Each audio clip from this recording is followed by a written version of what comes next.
TikTok, Instagram Reels, and YouTube Shorts. Short form content for realtors. By the end of this video, you are going to have the complete blueprint of how to leverage short form content in order to skyrocket your personal brand and become a 24/7, 365 client attraction magnet. I'm bringing on a very special guest who's actually the man behind the majority of the top realtors short form content, and he's actually going to break down the exact types of content to create, the script that you need to follow in order to get massive amounts of views, and everything you need to do from the editing, filming, and recording process in order to scale your short form content, make it easy, but make it highly effective for closing a ton of deals. So today I'm bringing on Mo Ismail from Mox Media, who again is the wizard behind a lot of the biggest influencer short form content, and we're going to be breaking out the blueprint. I'm also going to be linking all of his content below because he is the exact example that you can reference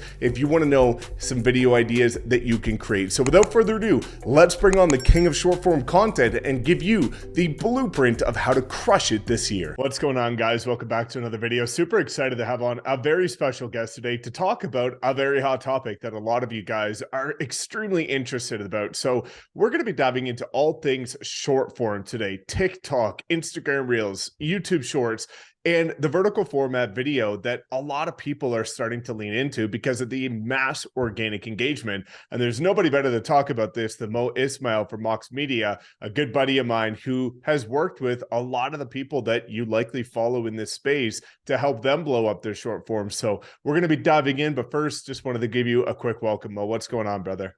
Yo, I'm super stoked for this conversation and to be having it with you, someone who is I don't think this is the right word, but like executioner of the thing that we're talking about. That's always very important to me because I think a lot of people discuss, but less people are taking action when, so it's always good to have a conversation with someone who's executing as well. So a practitioner. Man. Yeah, man. Yeah, this is going to be, thank you for having me, man. Of course, I'm excited to dive in, and again, just seeing the work you've done for some people, it's absolutely incredible. And I think before we dive into kind of the tactical, I'd love for you just to give people a bit of an idea as to who you are, what got you into this space, what is Mox Media, what you do, and what you're all about. Yeah, my name is Mo Ismail, and professionally, my business helps thought leaders, those that are authors, speakers, course creators, and coaches really grow their personal brand using video content across social media, primarily Instagram, TikTok, and YouTube Shorts. So if you are somebody who has what I call a genius and you're having a challenging time articulating that genius in a way that attracts the masses, that is something we can definitely help you with. And my journey, in very short, because I'm a let's get to the value kind of guy. My background is actually by training in psychology and communication. So my entire life, I was groomed and destined to become an academic, taught public speaking, taught social psychology. And after receiving my master's degree and kind of being in the academic space, I was just like, yo, I want to try this entrepreneurship thing. Gary Vee was in my ear pretty heavy at the time. And I was like, I could fail at being an entrepreneur for 10 years and come back and academia would still be there. And I've always had a passion for arts and like whether it be video or photography or music. So I started freelancing, as all the videographers will know this feeling, like you go into freelancing. But a big part of it was being my own content creator. I was actually vlogging on Snapchat at the time and doing a little bit here and there on Instagram, and local businesses saw what we were doing and they were like, can you do that for us? And we were like, say less. So, and then we started doing local commercials, big video production stuff for TV and locally in our space. And then after COVID, I was just like, dude, I don't want to be out. I don't want to be in front of people producing a video shoot or being on site. And that's when really my genius aligned. The communication and then marketing just kind of came into it. And here we are a few years later, cooking up fire content for the hitters, I'm very blessed. So I love it, man. That's Yeah, man. absolutely incredible. It's been cool to, hear and learn a little bit more about your journey. And again, like, just to see the quality of work that you do for people, but the intention by design that you apply and approach short form content with is absolutely incredible. And I'm excited to get into that in a Yeah, little man. bit here. But I think we should kind of frame this conversation with Yeah. why short form, the importance of short form, why you kind of lean in to that style of video, and why you think people should be really taking a serious look at short form across all platforms right now. Yeah, I love that the conversation is always about like right now, but just so everybody knows that's listening, short form has been in the game for a minute. It's that TikTok became very popular and then it popularized the concept of short form even more. But some of the people listening, you'll probably remember the 1 minute, 45-second, minute and a half videos with the little red bar at the bottom just loading. So it's been Yeah. in there. Like the idea of short form video content has been there, and video has just been growing as a medium that is really important in marketing. There's all the stats about how many people view video more than they read, all of that kind of stuff. But so I'm not going to get into the importance of video. What I will say about the importance of short form is I like to look at marketing in 3 phases. GNS, right? Grow, nurture, sell. You're either trying to grow an audience of prospective buyers, of community. Community is very big now. Then you nurture that audience, right? You help them better understand who you are, what your products and services are, what your expertise is, and then you sell to that audience. I would argue, if we take nurture and sell out of it for now, that the importance of short form lies in the growth. Mhm. And I say this all the time. If you don't have continued marketing speak here, top of the funnel, traffic happening, then you're never going to get to nurture. You're never going to get to sell your product. And the reason why everyone is saying right now short form is so popular is because you mentioned it earlier at the beginning, the insane organic reach that it gets, right? So there's a lot of hype around it to do it effectively. And the reason why that's appealing is because earned media is now more effective than paid media. We're realizing how much it takes to even buy a cold customer using ads, how much it takes to convert that person. They're not fully bought in, they're cold. So the idea that you can amass such a massive organic audience fairly quickly, if you apply the strategies correctly in short form, is low hanging fruit, you know? So it definitely the growth piece, but also the relevance of it right now is an opportunity that people, especially in real estate, need to seize in a way that's like yesterday. Yeah, No brainer 100%. for sure.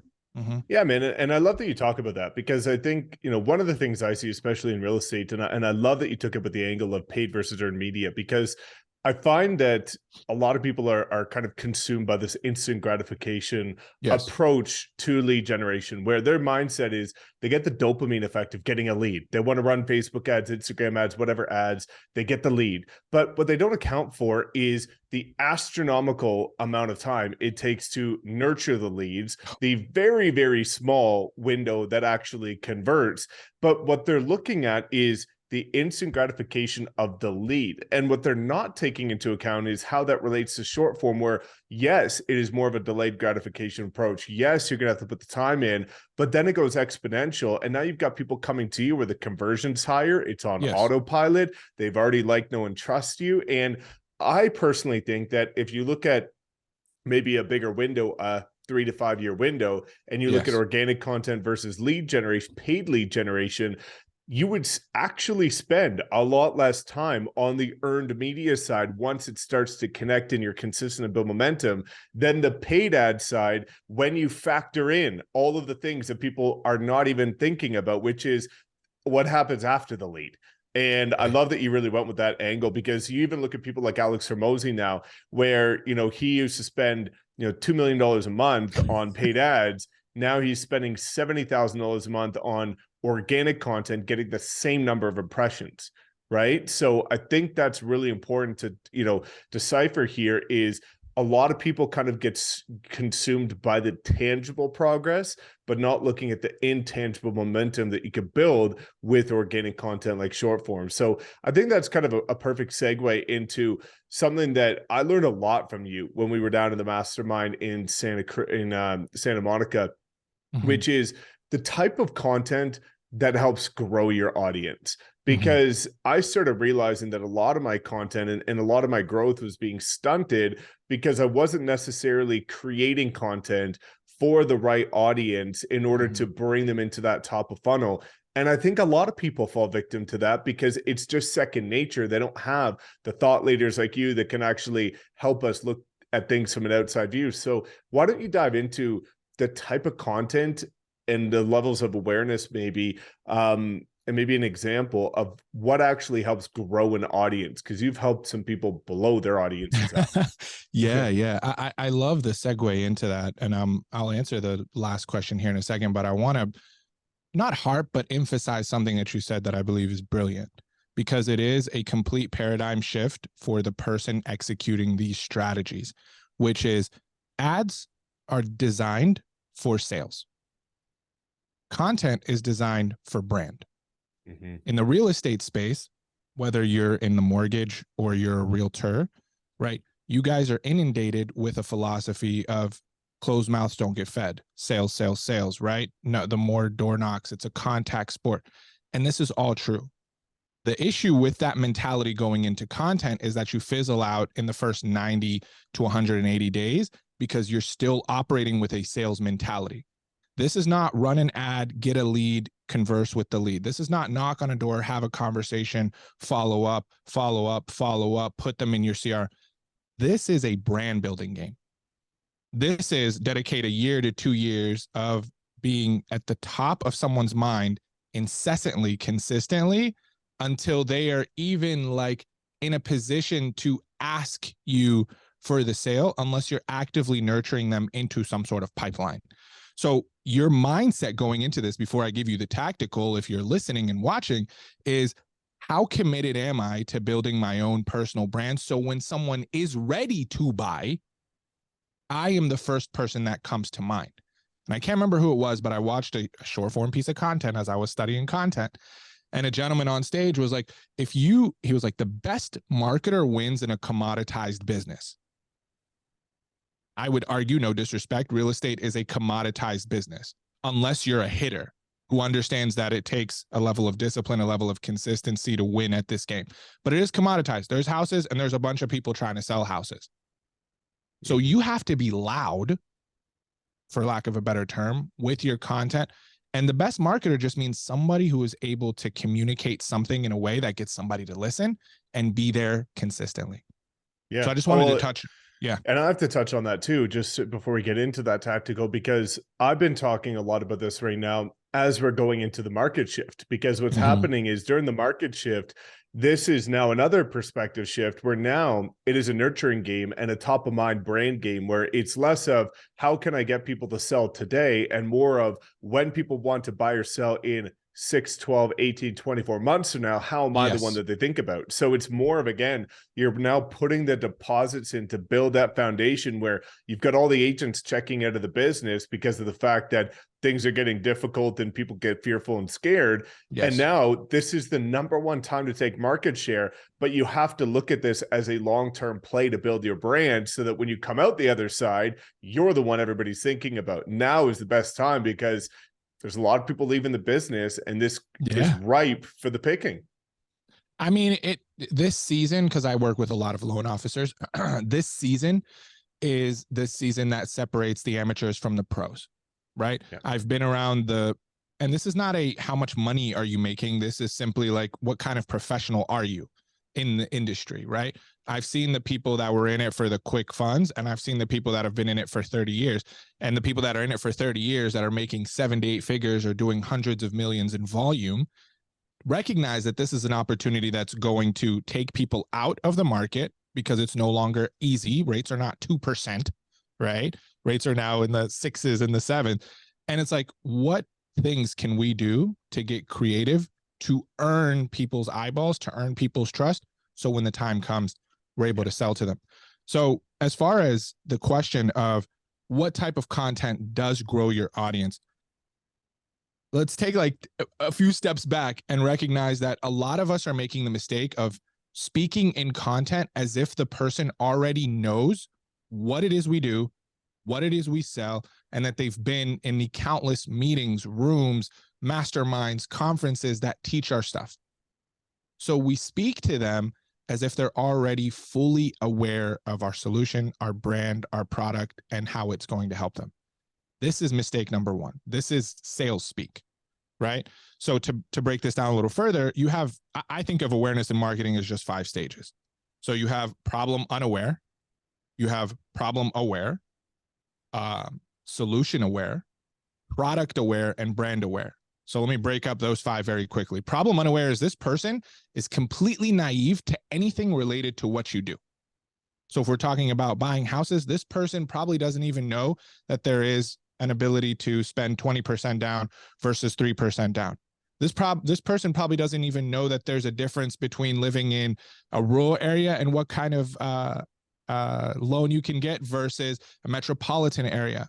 The difference between this kind of loan and this kind of loan. So they're just naive, completely unaware. Problem aware is they're aware of the issue that they have, right? They may know that they don't have enough money for a down payment. They may know that they want a family home versus a condo. Solution aware is that they're aware of the different solutions that are out there. Infinite, right? I either have to go to a realtor, that's a solution, or I have to go to a loan officer, that's a solution.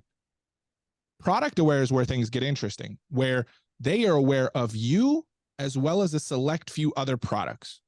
And now they're in that place of who's the best fit for me? They're asking these buyer questions. It's more what we call middle of the funnel. And then you have brand aware. They know you, they like you, they've chosen you already, they just have yet to buy from you and they're waiting for the opportunity to buy. A lot of us make content in brand aware speak. And tell me if this sounds familiar. At our establishment, we make sure that loans close on time, without problems, and under budget. How many people say that? I'll make sure that you and your family are taken care of without any hidden fees in commission for me showing you houses. Like, we hear that stuff in content always. That's more about you and about your brand than it is about them. Mm-hmm. So the type of content that's going to help you grow your audience, which is, remember, bringing in new people into your ecosystem, is the problem unaware and problem aware people. Mm-hmm. So when you're making this content, you want to be thinking about what existing problems or what existing feelings do these people have that you're trying to attract that you can connect your content to. So if you're going to talk about how to identify the best house, maybe the topic becomes, have you and your family made goals, right? And in that goals piece of content, you talk about owning a home and what's required. But you don't start with, here's the home you need. Yeah. So a big part of this, and this is a big part of our strategy with many of our clients, and people in real estate hate to do this, but I challenge you, if you do this, you'd be part of the 1% of people that do it, and the success you're going to see is huge. You have to understand the psychology of the consumer that you are trying to target. Yeah. Now, just because the consumer that you're trying to target, you're like, well, Mo, I sell houses to anybody. And it's like, I get it, but your personal brand, by extension, will accommodate a very specific person. Mm-hmm. Someone that you have a connection to, someone who you understand their pains. It could be maybe, and this is just the example that's coming to mind, like maybe you are a female leader in the real estate space. You probably have a lot more pull with other female leaders, maybe single working moms, maybe head of households that are women. So maybe you start talking to women. So your content is designed for women, the examples, the nuances of the speak, right? So you really get to understand that profile. And then what you'll find, interestingly, is when you become an expert and a go-to trusted person for that audience, other audiences will come in. So your objective is to identify what areas in that ideal person's relationships, their health, and their wealth are causing them friction. Literally sit and list that down. Is it not paying bills on time? Is it bad budgeting? Are they massively in debt? Notice how none of that stuff is about homes, but getting those 3 things right would help you qualify for a home. So you prepare them by talking about that stuff first. Yeah, right? that makes complete sense. And I think, like, We can even use an example using my own content where I went wrong, which is, I think it's an effort of unlearning and peeling back the layers of the onion, because a Yeah. lot of us are again creating content for the educated and not the elementary learners. And I think, if you Mhm. look at a lot of my content from brand and product aware, it's almost like, the brand aware example. And I just want to give people an example that would be following my content. Yes, Brand please. aware would be, you guys are one of the 70,000 following me, and that you want to consume my videos. Mhm. And then you've got the product aware, which is, I know I want to learn social media for real estate. I just don't know who from. Then you've Exactly. got the next layer, which is, I have no leads. I don't know what I want to do to get leads. Social media is an avenue to generate the leads. And then the Correct. final two, which is where we should be creating the content, is, I'm new into real estate and I don't know how to get business whatsoever or where to start. And then the first layer is, I want to create wealth in my life Yes. and a flexible lifestyle. What are the different options that I have? Real estate being one of them. And I think Beautiful. that's where the example and the context comes in, is peeling back those layers to say, the reason why my audience isn't growing at the capacity that some think it should is because I'm creating content for the people that are already following me, not for the people that have yet to find out who I am. And I think if people can start to think from that perspective, it's going to allow you to, again, in layman's terms, dumb it down a little bit so that you Yes. can educate people and bring them through that ascension of education of the Yes. content that you provide. 100%. Very good summary. Excellent. Yeah. 100%. So I think 100%. it's an important effort for people to go to, because I think as I found that I went through this exercise, I learned a lot. And I think a Mm. lot of people, unfortunately, are looking for all of the thought to be done for them. They don't want to think. And the problem is because they're not thinking, they're not properly serving. And for me, Mhm. I know I can serve a greater audience if I actually put more thought into who would actually benefit from my content outside of the people that already know that they're going to benefit from my content. And similar 100%. to, like you're alluding to, like first-time home buyers and people that need their first loans and things like that, there's a lot of content you can put out there that isn't Mhm. just the top of mind obvious thing that you're thinking of when you're immersed in this space and lost in the sauce, but when you actually put some thought into, how do I even get somebody into my ecosystem, right? So I think that's really 100%. powerful. I want to give an analogy that I feel like all my fellas and ladies listening and watching would understand. Have you ever been out with your significant other with their work friends? Okay. And you don't work in that industry, you don't work at that company. And the night goes on, and the only conversations that are happening around you are what they call shop talk, right? And you're just confused. Yeah. And you don't even want to involve yourself in the conversation, or you feel ostracized because you're like, I have nothing to contribute here. That's the feeling you're giving to people when you're only talking from a place that you and your colleagues can understand in content. Mm-hmm. How can we make it appealing to them? How can we make it curiosity provoking for them? And inclusive. And inclusive, 100%. And that's going to come from the greatest. And I only specialize in educational content. Like, we don't do entertainment content. Like, we're not helping people point at text or dance or anything. It's like, how can we get you to effectively educate what you know in a way that attracts people? And the best pieces of content come from those who take a very dense concept and are able to explain it with brevity. Mm-hmm. And like Mike said, for lack of a better term, dumbing it down. Because what you're doing is you're introducing them to ideas. And then as you continue to make content, you're reminding them of the same idea. That's all you're doing. And then I think we're going to tee up here into, well, once I've inundated them with all this content, what do I do? Right? Yeah. Like, I need to make money, you know what I mean? So I want to pass it back to you, but just think of that analogy. Like, are you helping them feel included in the conversation at the bar or at the restaurant? Or are you making sure that they feel very excluded and it's only a conversation between you and your colleagues? I love that analogy, man. I think it's super powerful. And again, something that even came up at the mastermind is sometimes, even for me, like I've recorded 90 short form that never saw the light of day because I was so used to, dude, it was crazy. I batched 90 freaking videos and none of Mm, them got posted because I was so used to long form that yes. I wasn't used to dumbing it down or shortening it into very easy to understand terms, Mm, which was a huge educational exercise for me to be able to say, hey, it's not that I can't explain this within 30 seconds. It's that mm, I need to get better with my words and my grammar to be better at explaining it so I can condense it into 30 seconds. So initially, a lot of people come up with an excuse as to why they can't create short form content because they need to give context. But as mm. you've alluded to many times, is everybody has the ability to take a difficult concept and explain it in simple terms.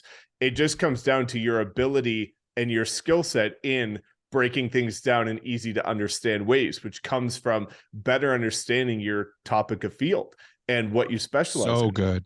Very good. So good. You, to be a good content creator, whether you hire an agency like us, whether you study under Mike, you will have to be a consumer of your Mhm. craft. You will have to be a student of your craft. I say the best creators are the strongest consumers because they consume from a place of being a student, Yes. right?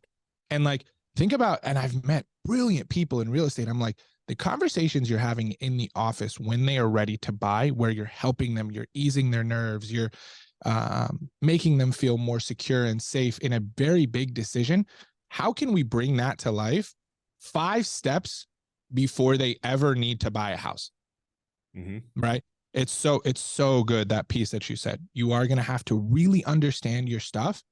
So when you're talking about it, it just feels like, oh, that's what that is. Man, I can do that. Or Yeah. like, oh, that's exciting. Oh, that's what that term means. You know what I mean? Oh, that's what I need to avoid. So yeah, you will have to level up as a student of your own craft for sure.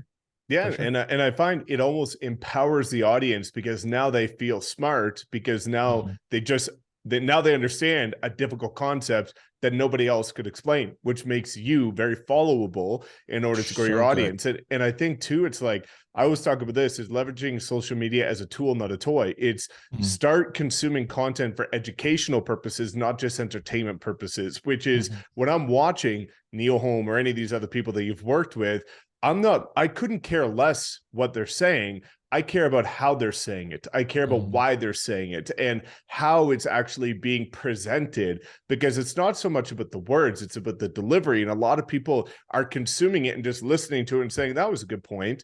But how did it make you feel? Why did it Mhm. capture your attention? Why was it engaging? Why did you watch to the end? Why did you save it, comment on it, share it? And look at consumer behavior because if you act that way, others will act that way. And So if you good. can start to think unbiasedly about your content and know that, hey, I'm not special, you're not special, nobody's special, think from your own perspective. How would you act? And that's the qualifying test that I always ask people is before you put a video up, ask yourself, would you like that video? Would you go so far as to comment that video if you've never seen yourself before, didn't know who you are, no context as to what you've achieved? And would you even go to the length of sharing it, saving it, or following yourself? Mm. And the majority of the time, So if you do good. that litmus test, you wouldn't even engage with your own content. So how can you expect other people to do? Right? Yeah. Because nobody has the context. So now that we've created content to get people into our ecosystem, Mhm. there's going to be that next layer that people are curious about, which is how the heck do we actually then turn them into leads or clients or conversations, which is the most important thing because leads are useless if they don't turn into conversations. 100%. So let's talk about how do we get conversations from the content? Yeah. So again, take your sales brain, put it down for just a second, and don't even fucking think that you're getting a lead just yet. Yeah. Just think that you're establishing a relationship. I call it content to conversation. Like that's what it is. The conversation. Then you can start doing your sales stuff. So there's a concept by I believe it was Seth Godin who introduced this concept years ago. I want you to think about it as invitations, invitational marketing. So the way you're going to convert this audience is first and foremost, you need to have something on the back end that allows you to kind of hub everyone that you're going to attract.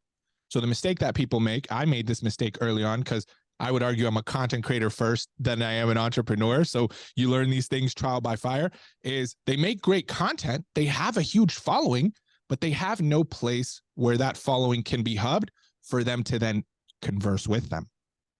So there's a few options, and we'll just keep a really high level here. Put something in place that you can take the subscriber, the followers' information, and you have control over it. The easiest one to do is an email newsletter. All you're going to ask for is their name and their email, right? And now they are in a CRM that you control, not the social profile. Another great way is a lot of these community platforms. Facebook introduced it with groups. Now you have School, you have Circle, you have Mega something. I can't remember the name of it. But again, just a group or community where all your people live. Or your DMs. Very powerful tool. I know people that have closed 7 figures off of Instagram DMs, and you color code things and you flag things accordingly. Regardless, the punchline here is have something on the back end to channel people to it. That's number one. Number two is have something that is worth them giving you their information, right? You'd be surprised, though this is marketing 101. Many people do not have this stuff in place. The best way to do this is we call them white pages. We call them ebooks. We call them, you could even, some people do courses. I personally think, lead magnet, whatever it might be. I think the most powerful lead magnet when it comes to what can be complemented with short form, because you only have really 30 seconds, is some sort of heavy, valuable freebie. What I tell my real estate clients is like, is there a top 10 list that you can make of things that they need to avoid or things that they need to know? Right? Can you make a cheat sheet? Can you make a budget? Whatever it is, the objective is it's of high value. And then if it's there and where you're going to hub them is there, here's the easiest way to convert somebody in a piece of content. Give them one call to action. What do you want them to do? The problem is people think that they're going to make a 30-second reel and then say, do a $1 million loan with me. It's like, dude, you're making top of funnel content, but your CTA is bottom of the funnel activity, right? So a very easy CTA is, I'll give you a few ones that we've tested. Have it in your caption of wherever you're posting this video, and then just say, if you want to accomplish, say whatever X is, DM me X word, right? That's the invite. Very simple thing. You're asking them to give you a word. The other one is click the one link in my bio that leads you directly to this thing, right? Now you're like, Mo, but that hasn't converted into money. No, but now you have a pool of people that are literally waiting for you to talk to them. Now, the advanced stuff is what we talk about, nurturing practices. Are you having conversations in your DMs with these people? Are you emailing this newsletter that you just populated with a bunch of people with more value, more deep value? What that invite is doing is giving someone permission to raise their hand and say, I want more. That's step number one. Now, the hard work, quote unquote, is on you afterwards, is to continue to nurture these people. How do you nurture someone? Forget marketing altogether for a second. If you're going out on a date after the first date, how do you nurture someone? You text them, you call them, you send them a gift, you send them a nice little happy at work, you get this, you tell them about an event that's happening. The same applies in your world. Hey, thanks for joining our email list. Here's another thing that might be helpful to you. By the way, I show up every Tuesday and I give you market updates. By the way, there's this event I'm hosting. Would you like to come? Right? We met somebody in the mastermind, Radical, and he was like, yo, I've done 7 figures off of text. That's a nurturing vehicle. Yeah. So when asked, like, what helps convert your audience is just explicitly invite them to raise their hand. And the easiest way to do that is a call to action that leads them to a freebie, then to a place of hub, and then you nurture them. That's the easiest way. Well, and I think it boils down to the principle that a lot of people seem to forget, which is the importance of building an email list. Because, while these social platforms are great, people are talking about literally potentially banning TikTok in the United States. So what Yeah, happens if you've got 1 million followers and it gets banned? You've got nothing. And a lot of people have actually fell victim to that, where 100%. they built this big audience, Vine goes away, and now they've lost everything. Whereas it's really important to have an email list, because that's the one thing that you own. My email list is bigger than my subscriber following. So if my platforms went down tomorrow, I could rebuild it, because I've actually got the contacts of people that engage with my content, and I know that they're interested, versus a lot of people have the following, but nothing to actually call ownership. So, Yeah. I think one of the really important things that I'm excited to dive into, which I think is going to be probably one of the most tactical aspects of this conversation, which is your framework for actually delivering short form content. Because I think a lot of people, the reason why they struggle is because they just turn the camera on with no intent other than to just ramble for 30 seconds. Like, they didn't think about it very intentionally of, how am I going to deliver this message? They're just saying, I'm going to deliver this message and hope the point gets across. Whereas you can design it to get the point across in a very engaging way that excites watch time and shares and Yeah. piques curiosity. So I think this is one that I really learned from you. And I know that this has been a principle a lot of your clients have used and seen massive success with. So let's talk about those best practices for actually delivering short form content. Damn, you want everything on the pocket. I'm just kidding. Oh yeah. Yeah, no, I'm happy to do that. And I think this is the area where it's going to require some work from you as a as the thought leader, because you have to come up with these ideas. So I think I know what you're talking about. Do you want like how to outline, or do you want just everything? Just outline. Like, I think Yeah. it's kind of like what we talked about the other day with the importance of like hook, problem, solution is where I'd like to take this. I think that's like a very foundational, easy to understand, easy to grasp, Yeah. elementary way for people to maybe break their content down. And if you just maybe want to expand on just those 3 topics, I think that will be more than enough for people to actually take something away to implement, because I certainly did. Yeah, yeah. So let's again, you'll realize that my method in communication is the method that I use in my content. So let's give context to what he just said. Hook, problem, solution is a way of formulating your thinking, and it's a tried and true, taught in copywriting, derived from the problem, agitate, solution type of outline. So let's back up so this makes sense for you. People, as you know, buy off emotion, not logic. The same applies for content. Logic is all the data. Emotion is how you frame that logic in a way that taps into, again, relationships, health, or wealth. So your objective is to understand the audience and create a level of emotion around what it is you're talking about.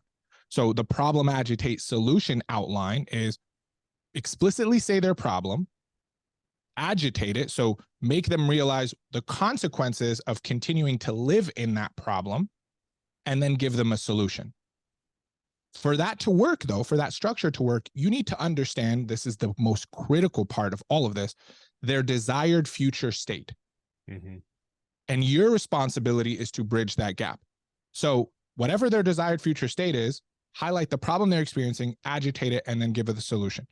So that's kind of the foundation of where our formula came from.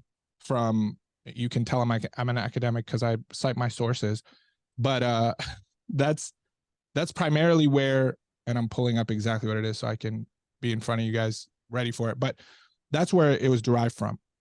So for short form content to work, there's a few elements. I'm going to give you the first 5 out of 7 in our framework, which I believe are the most important. The video itself, just like YouTube, you have to have a thumbnail and a strong title. You want to have the headline or the title on the screen. And think of that title on the screen as your thumbnail. So that title, the writing of it, has to sound and read like a headline, right? And an easy way to think about the headline is either you're helping them overcome that problem that you're going to highlight, or you're sharing with them what the future desired state is going to be in that title. So an easy title for the real estate space, if you want to help them avoid a problem, is like, here's a mistake you should avoid if you're trying to buy a home. Now that's somebody who is problem aware, right? If that same title was meant for someone problem unaware, I would probably say something along the lines of something that here avoid this mistake to build generational wealth, right? Still not talking about real estate, but the title's like, I want to build generational wealth. I want to be wealthy. So you want to have a title right on the screen, and you can go to my profile to see an example of that. That's what they don't hear anything. That's just what they see. So that prompts them to stop scrolling or to click and open the video. The first thing out of your mouth is what we call the hook. Now, a lot of people, they say that word, but they never really explain how to effectively do a hook. And I'm actually writing an entire ebook on how to like put together an effective hook. Now, this could be its own call, so I'm going to glaze over this part, but here's what you need to remember. Don't introduce yourself. Don't introduce your company. Don't give this long-winded credibility speech of why I should be listening to you. I want you to literally think that you are competing for people's thumb to stop. So the first thing out of your mouth needs to be, what are they getting from this video? Mm-hmm. Explicitly and abundantly clear. And here's the easiest way to write a hook. Problem plus benefit. If you are, insert problem, here's how to get desired outcome. So if you have been struggling to get out of debt, here's an easy solution that you can apply. Right? Very simple. That should be the first thing out of your mouth. Here's an underrated tool that you can use to get out of debt. Benefit, problem. And I'm kind of teasing what's to come. I'm not giving the answer. I'm not saying Mint is the best way to manage your money. Here's why. Well, I can go look up Mint, but I'm tantalizing them. I'm teasing them with the hook. So if problem, then desired outcome. That's the first thing out of your mouth. Now, here's where things got really sexy for us when we broke this down. The second thing needs to be an objection that they already have about what you're going to talk about, and you're going to shut that objection down. So let's go down the narrative of here's an underrated tool to get yourself out of debt. Okay. What's an objection that my prospective audience member might have around this? Okay. Well, I'm not good with software. I don't want to pay a lot of monthly money for it. Is the learning curve too high? So I'm just going to say that in the objection. I'm going to say, without having to learn computer science to figure it out, without having to be a math wizard to figure this out, without having to buy a $997 course to figure this out, anything that comes to their mind that they would be like, fuck this, I don't want to do it, say it explicitly. Because at that point, what you're doing is telling them, I see you, I acknowledge you, I understand you, stay listening, because it's not, I'm going to overcome your fear. Well, the funny part about that is that that always reminds me, it's a weird example, but it always reminds me of the final rap battle in 8 Mile, which is like, Eminem has said literally everything his opponent can come at him with, to the point where now he's listening. There's no other option, right? 100%. Because if you're aware of your competition, if you're aware of your consumer or your ideal client, you should know their problems. Otherwise, you can't have the audacity to call yourself a professional in the industry. So 100%. You know these things. It's just now embedding it into the content strategically, as Mo's sharing with you. Yeah. And I mean, I love to think of content as like, the best analogy for content is always dating. Yeah. You know what I mean? It's like the first date, what you're trying to do is just uncover, is this person a right fit? So why don't I just say that? I think of content the same way. I love hearing people who teach sales, and they're like, just say the objection up front. Like on a sales call, like, hey, we're going to help you grow your personal brand. And quite frankly, we might be the most expensive person you call. Is it okay for us to proceed with this conversation? And it's like, yeah, that's fine. Right. So it's 100% the Eminem thing. And just like surfacing that so the person can feel like, okay, this isn't that bad. You know, I'm all right. Like, I'll listen. So we've said the objection. Now, this is probably the most important thing. I haven't trademarked this yet, but I would argue this is the trademark that has made everything work for us. A lot of people just then give the answer. what I want you to do, and this part of the outline is called bridging the gap. Meaning, what information do they need to know to hear first, to then understand the information you're trying to give them? Now, let me make that abundantly clear. For someone to buy a home, for example, they need to have strong debt to income ratio, right? Or reasonable, right? It has to be under 35%, or they allow you 45%, you have to, whatever, all that. If my video is about a loan product, for example, and part of the stipulation to introduce them to that loan product is for you to have low DTI, I may want to bridge that gap before talking about the product for them to understand. So I may say something in the bridge the gap. Now, for someone to buy a home, or what was the number one tool to get out of debt? Without having to be a money wizard. Now, first, before I tell you about this tool, the reason why you'd want to use something like this is because of your debt to income ratio has to be low when you buy a house. Debt to income ratio is how much debt do you have versus how much income. If that's under a specific percentage, then you're good to go. I've bridged the gap. Then the fifth part of the outline is the lesson. Then I say, that's why you want to use Mint to help you manage your money. So when you're prepared to buy a house, you're very clear on your spending, your saving, your investing, and your debt. So the bridging the gap is another way of saying, why is the lesson relevant to them? A lot of people just go straight into the lesson, assuming that people know. You know what I mean? So on-screen title, hook, explicitly say the objection, bridge any gap that's needed for information for the lesson to make sense, then give the lesson. There's 3 more, but maybe me and Mike will share that in his email list so we can nurture you. You know what I'm saying? So I'll give you the other 3.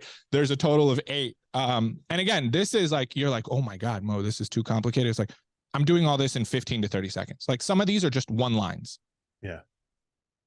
So I think it's really important because you're giving context to something that, again, like when I actually mapped this out, like a lot of my videos that I've recorded using this exact principle last week, was my videos were like 20 seconds. And because as you're alluding to, like a lot of these bridges and a lot of the hooks and a lot of the kind of objections really are one sentence. And again, it helps you. And I think this is really important because, you know, we'll pull this full circle here, but I always say that communication is the number one skill set you need to thrive in any line of entrepreneurship, especially real estate. Your ability to communicate will help you win over experienced agents with bigger budgets, more connections. 100%. It doesn't matter.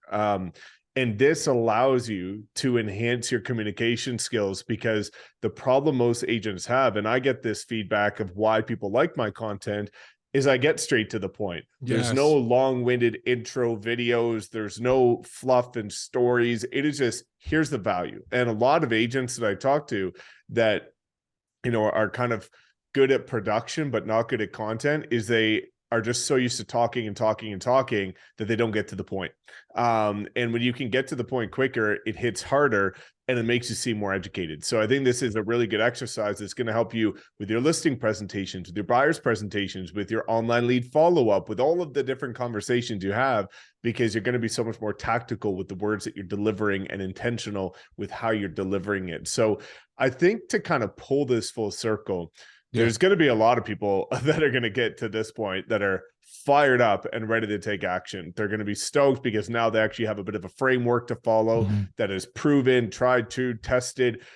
Any best tips or recommendations for getting started to maybe help people avoid any common mistakes, whether it be batching or anything of the like, in order to get started on the right foot with short form?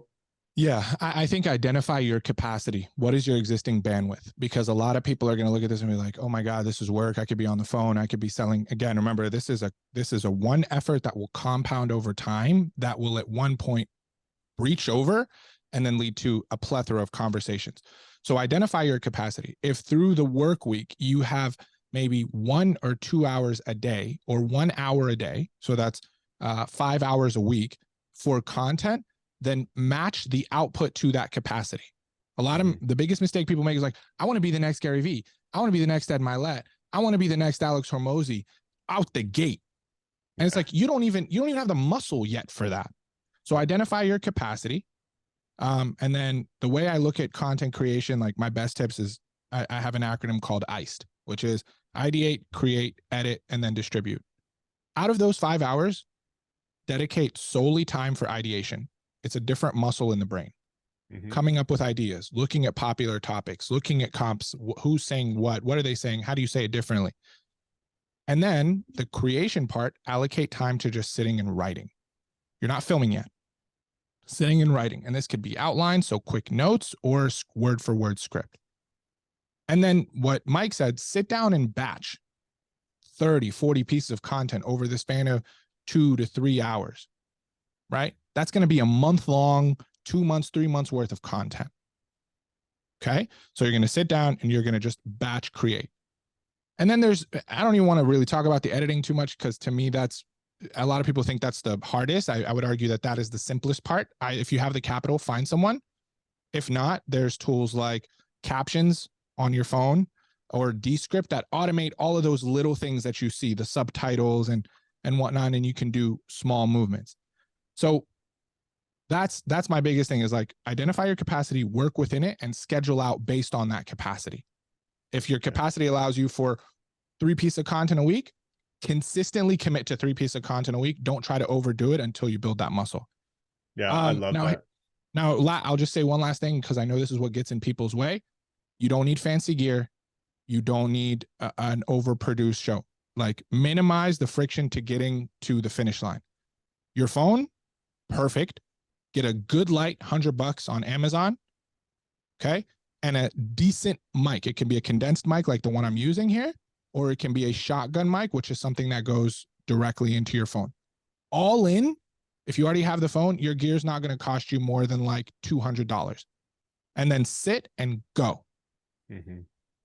That would be my best tips. And then do your best to keep things within 30 seconds in that first season of making content, because you're still building rapport with the audience. They don't know you yet. They don't trust you yet. So you need to give them small doses at scale for them to become comfortable and used to you. Yeah, that's super powerful, man. And I love that you talked about not overdoing it, because there's a lot of people that I see and they come to me and they're like, Mike, I want to launch 2 YouTube channels. I'm going to post daily. And I'm like, dude, you haven't even posted once a week for the last year. Like 100%. you have no idea what it takes and the capacity it takes to develop those muscles. It's like going to the gym for the first time and saying, I want to throw up 3 plates. Well, you're going to get crushed, right? Because you haven't built up that exercise and the momentum and the muscle in order to execute on that. So I think it's important to, as you're alluding to, start with something that is conservative but ambitious, and not just say, I'm going to do 1 a week. 1 a week ain't cutting it, right? So commit to something like 2, 3, 4 pieces of content a week, and do that for a minimum of 6 months.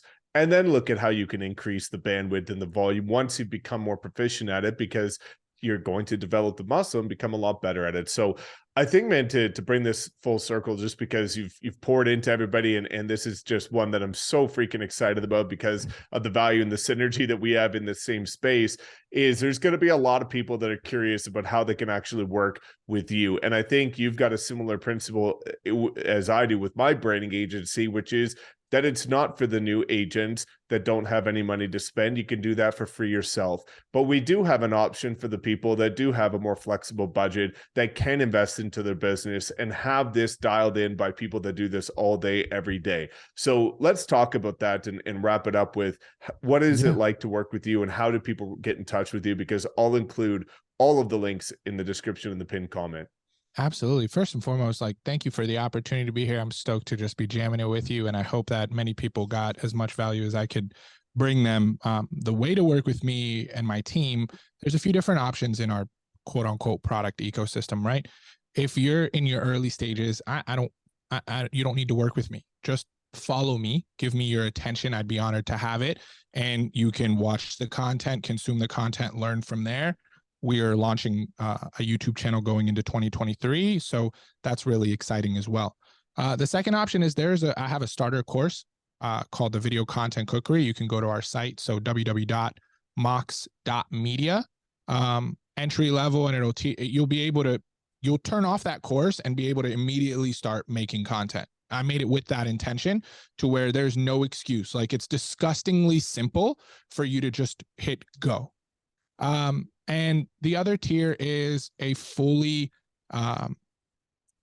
it's our coaching program, Social Video Amplifier. So from the understanding strategy and brand and the ideation, developing your personal brand, everything that we would do from a, we do it for you, we teach you how to do it for you to get those exact same results. And you can see that on the site as well, same website. And then the last way is for our team to do it for you. So, you know, if you're like, yo, I don't have the time, I have the money and the resources, please reach out to me, again, via the site, and our team will take care of you from top to bottom. What does the content strategy lead to look like, understanding your personal brand, helping you ideate, create the content, creating it for you from a writing and editing standpoint. And all you have to do is be the talent, right? Stay in your zone of genius. So you can follow me on Instagram, Mo Isma, so MOIS as in Sam, MAI, or go to www.mox.media. And, you know, I'd be grateful if you bought something. I'd be honored. But just having you within my community and ecosystem and knowing that I can help you is a plus. Great for me. So I love it, that's man. it, man.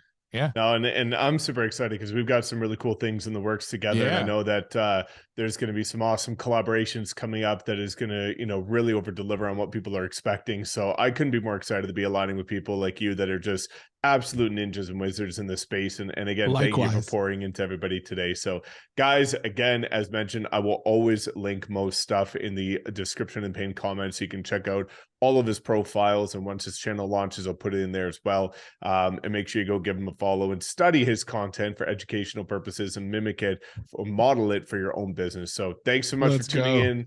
As always, guys, please make sure to like, comment, subscribe, and we'll see you in the next video. Peace. Yeah. Bye.